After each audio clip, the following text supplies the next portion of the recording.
Students, welcome to my channel easy learning accounts. और आज हम पढ़ेंगे हमारा चैप्टर नंबर 3 बिजनेस स्टडीज का बिजनेस एनवायरनमेंट। और उसमें लास्ट तक वीडियो देखना, क्योंकि मैं केवल एक क्वेश्चन बताऊंगी। अगर वो आप कर लेंगे तो काफी एक्सपेक्टेशंस होंगी कि वो हमारे एग्जाम में आ जाए। अभी फिलहाल में हमारे पास काफी टाइम है, हमें इसे पूरा पढ़ना चाहिए। तो स्टार्ट करते हैं। एनसीईआरटी बुक से रिवाइज करा रही हूँ, एक एक लाइन बहुत ध्यान से देखना। तो यहाँ सबसे पहले वो हमसे एक एग्जाम्पल बता रहे हैं और फिर वो हमसे पूछ रहे हैं कि भाई बिजनेस एनवायरनमेंट क्या होता है। तो all those factors and forces which are outside the control of the whole business organisation या फिर एंटरप्राइज, तो उसे कहते हैं बिजनेस एनवायरनमेंट। आगे बढ़ते हैं। बिजनेस एनवायरनमेंट के मीनिंग के बाद उन्होंने पूछा कि भाई ये तो बताओ कि बिजनेस एनवायरनमेंट के क्या क्या फीचर्स हैं। तो सबसे पहला फीचर है totality of external forces. Business environment is the sum total of all the external forces and as such is aggregative in nature. Specific है, जनरल फोर्सेस की बात हो रही है। स्पेसिफिक में आ गए बच्चों सारे हमारे इन्वेस्टर, कॉम्पिटिटर्स, कैडिटर्स। और यहाँ पर हमारे जो जनरल फोर्सेस हैं उसमें सारे के सारे डायमेंशंस आ जाते हैं, legal, technical, technological, social, economic and political.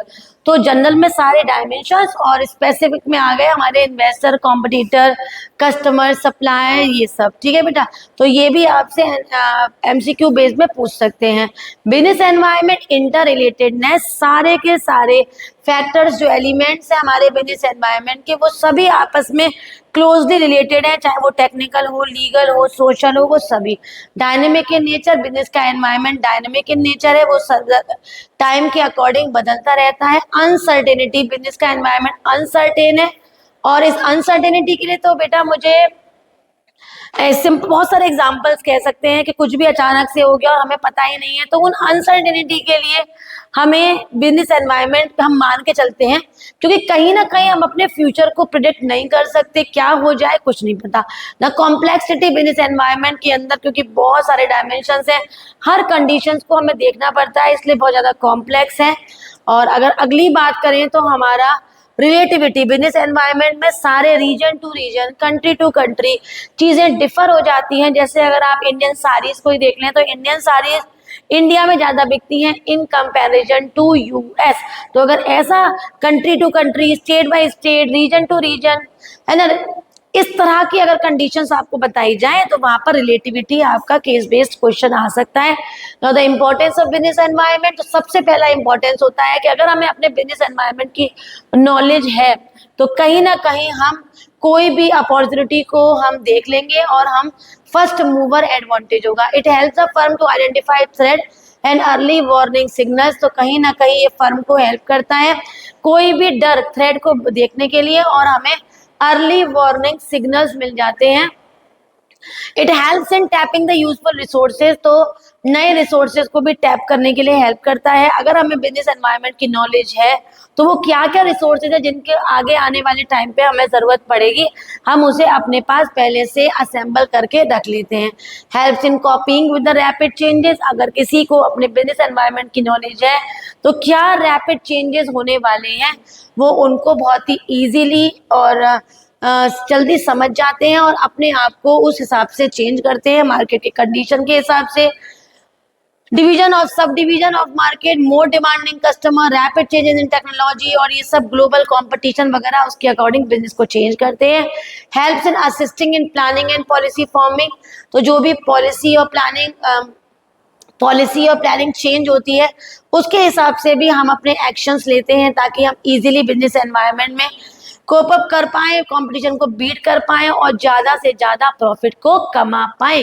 It helps in improving the performance, ऊपर जितने भी पॉइंट अगर आप फॉलो कर रहे हो तो जाहिर सी बात है कि बेटा फिर आपका बिजनेस एनवायरनमेंट, अगर आपको पूरी नॉलेज आप रख रहे हैं तो आपकी परफॉर्मेंस भी इंप्रूव होगी। तो these are the importance of business environment. Now dimensions की बात करें तो टोटल हमारे पास 5 डायमेंशंस है, इकोनॉमिक, सोशल, पॉलिटिकल, लीगल और technological.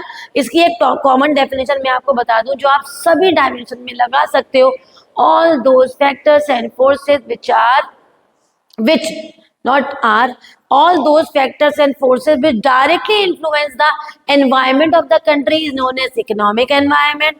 All those factors and forces which directly influence the society of the country, this is known as social environment. All those factors and forces which directly influence the technology of the country is known as technological environment. All those factors and forces which directly influence the political of the country or policies of the country is known as political environment. All those factors and forces which directly influence the legal status of the country is known as legal environment. तो बहुत easy है, बस आपको according to the dimension उसका एक word change करना है, सारी डेफिनेशंस आपके सामने बन जाएंगी। आप पहचान भी आप इजीली कर पाओगे। इकोनॉमिक कोई भी टर्म अगर है, inflation, deflation, BOP, BOT, money, money supply, मतलब इंडियन मैक्रो माइक्रो स्टैट्स, इनमें जो भी आपने वर्ड इतने 2 सालों में पढ़े, अगर उसका जिक्र हो रहा हो, इकोनॉमिक होगा। डिमोनेटाइजेशन इकोनॉमिक होगा, जीएसटी इकोनॉमिक होगा, सब्सिडी इकोनॉमिक होगा। तो बहुत सारी चीजें हैं जो आपने इकोनॉमिक टर्म पढ़े हैं, तो ये हमारा इकोनॉमिक एनवायरनमेंट में आएगा। और social, society welfare, unfair trade practices, eco friendly चीजों का यूज करना, वीकर सेक्शन की हेल्प करना, एनवायरनमेंट में कोई भी ऐसा अनफेयर हैजर्डस काम न करना, उसे सोशल बोलेंगे। और अगर अगर अगर कोई भी एक्ट की बात हो रही है, पार्लियामेंट ने पास किया हो, तो वो आ गया हमारे लीगल में। कोई भी एक्ट आया हो, चाहे एसबीआई आई, आरबीआई आई, कोई भी चीज एक्ट के थ्रू आई हो। पॉलिटिकल में आ गया बेटा हमारे कोई भी अभियान चला हो, सर्व शिक्षा अभियान, बेटी पढ़ाओ बचाओ, और है हमारा स्वच्छ भारत अभियान, और जो प्लास्टिक बैन हुई थी, कोकोला पे केस था, और नहीं कोकोला का जो इशू वाला क्वेश्चंस बहुत दिखता है वो, और बहुत सारी चीजें जिसका कोई पॉलिटिकल इशू बना हो, तो वो सारी चीजें आ जाती हैं हमारे पॉलिटिकल एनवायरनमेंट में।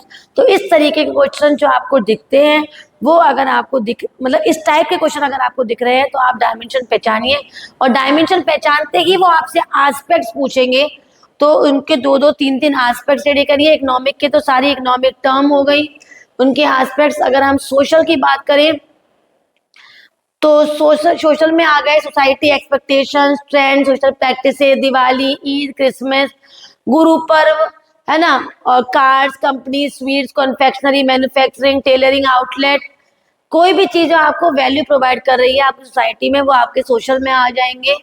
और टेक्नोलॉजिकल में आ गए बेटा, जैसे अब हम ऑनलाइन बुकिंग करते हैं, ग्रोसरी की ऑनलाइन बुकिंग करते हैं, मूवी टिकट और रेलवे टिकट्स, ये सारी चीजें हमारी टेक्नोलॉजिकल में आएंगी।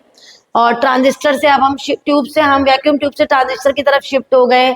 ये सारी चीजें, from propeller airplanes to jets and from typewriter to computer based word processor, these all comes in the technological political environment की बात हमने की थी अभी। तो उसमें क्या क्या एजम्पशंस होते हैं, वो कोई भी लॉ थ्रेटन जो हमारे पॉलिटिकल कंडीशंस को इफेक्ट कर रहे हैं, तो वो सारी चीजें हमारी पॉलिटिकल में आएंगी।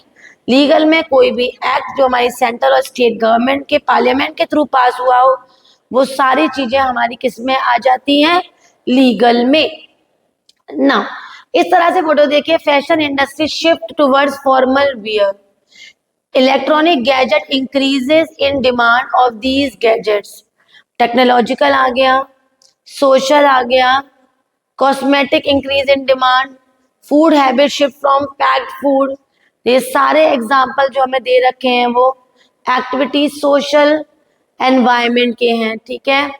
उसके बाद ये हमें दे रखी है टूरिज्म है, तो हम ऑनलाइन टिकट बुक कर रहे हैं, तो इसमें हमारी जो है वो टेक्नोलॉजिकल की बात हो रही है।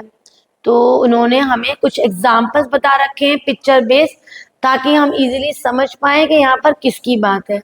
इकोनॉमिक एनवायरनमेंट इन इंडिया, तो यहाँ पर मैंने अभी आपको इकोनॉमिक एनवायरनमेंट के लिए बताया था कि कोई भी इकोनॉमिक इश्यू की बात करें, जैसे यहाँ पर पब्लिक सेक्टर, प्राइवेट सेक्टर की बात हो गई, डेवलपमेंट ऑफ इकोनॉमी आ गई, इकोनॉमिक पॉलिसीज आ गई, प्लान्स आ गए, national income, GDP, GNP, savings, investment, BOP, infrastructure, demonetization, ये सारी चीजें, और subsidies, GST, the all will come in the economic environment, production, employment, और mortality rate, birth rate, death rate, सारे के सारे हमें हमारे इकोनॉमिक एनवायरनमेंट में ही मिलेंगे ना। आगे बढ़ते हैं। अब उन्होंने बोला कि भाई कितने हमारे रिफॉर्म्स आए, तो 3 आए, लिबरलाइजेशन, ग्लोबलाइजेशन, प्राइवेटाइजेशन। इस वजह से क्वेश्चन नहीं आएगा, ये कट चुका है कोर्स से, लेकिन फिर भी समझ लो एक बार। तीनों की डेफिनेशन होती है, अगर हम रेस्ट्रिक्शंस रिमूव कर दें तो लिबरलाइजेशन, अगर हम पब्लिक सेक्टर से ज्यादा प्राइवेट सेक्टर को इन्वॉल्व कर रहे हैं तो प्राइवेटाइजेशन, और अपनी इकोनॉमी को वर्ल्ड वाइड रन कर रहे हैं तो उसे बोलेंगे ग्लोबलाइजेशन। इसके आने से हमारे देश में बहुत इम्पैक्ट पड़ा। सबसे बड़ा इम्पैक्ट ये पड़ा कि हम बहुत ज्यादा डिमांडिंग हो गए, हमारे पास बहुत सारी टेक्निकल चीजें यूज होने लगी। ठीक है, हमारा जो मार्केट है वो मार्केट ओरिएंटेड हो गया, हम चीजें उस हिसाब से खरीदने लगे जिस हिसाब से हमारा डिमांड है मार्केट में। तो नेक्स्ट टॉपिक और लास्ट टॉपिक है इस चैप्टर का, डीमोनेटाइजेशन। इसको बिल्कुल भी हल्के में मत लेना, क्योंकि कभी कभी 3 नंबर का डायरेक्ट क्वेश्चन डीमोनेटाइजेशन से दिख जाता है। नोटबंदी, 50, 500 और 100 के नोट बंद हो जाना, ताकि वो करेंसी अब यूज नहीं हो सकती है। और ये कब आया था? 8 नवंबर और 2016 में।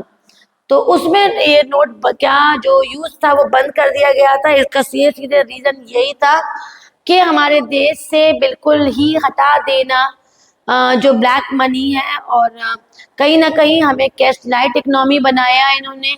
साथ में हमें टैक्स एडमिनिस्ट्रेशन सिखाया, टैक्स एवेशन को खत्म कर दिया गया, और हम ब्लैक मार्केटिंग को रिमूव किया, और इससे कहीं ना कहीं हमारे देश पे काफी पॉजिटिव इम्पैक्ट्स पड़े।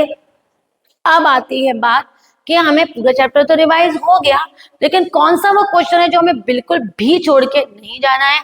तो बिजनेस एनवायरनमेंट के डायमेंशंस को सब केस बेस्ड पढ़ो।